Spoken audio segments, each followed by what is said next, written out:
Have you ever been to the beach and wondered, who's in charge here? A keen eye will certainly discern intriguing patterns of certain people in certain places. In one area of the beach, for instance, you might spot a bevy of preening young ladies. Not far away, you will likely find young men showing off for the same. Elsewhere, you might see a cluster of families watching their children play together at the edge of the surf.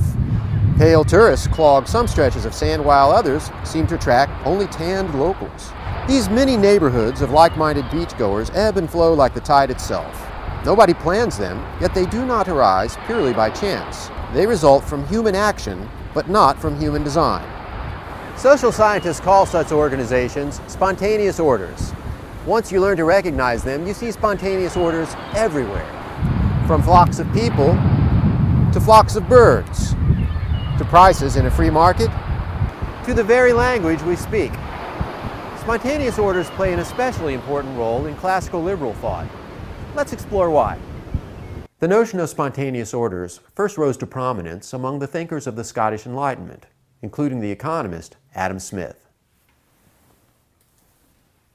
Smith famously described how, when making investment decisions, even though each individual intends only his own gain, he is in this, as in many other cases, led by an invisible hand to promote an end which was no part of his intention.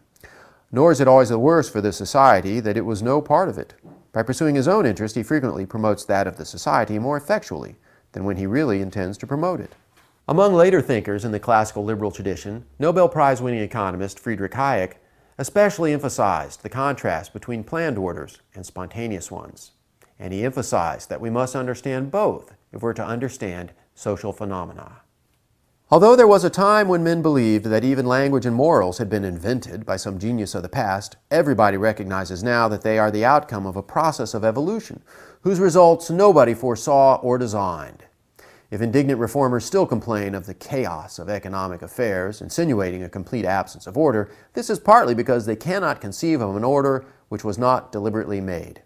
Failure to appreciate the distinction between planned orders and spontaneous ones leads to what Hayek called the fatal conceit, that central planners can organize an entire society as if it were an assembly line or a military operation. To the contrary, it is because it was not dependent on organization but grew up as a spontaneous order that the structure of modern society has attained that degree of complexity which it possesses, and which far exceeds any that could have been achieved by deliberate organization.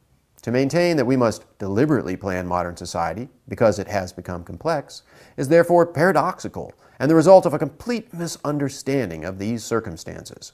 Hayek and other classical liberals thus teach us, if we don't understand spontaneous orders, we won't understand markets, customary norms, or indeed society itself. So who's in charge of markets, of language, and of crowds at the beach? Everyone in general, but no one in particular. Mysterious though that may sound at first, it all makes sense once you understand the power of spontaneous orders.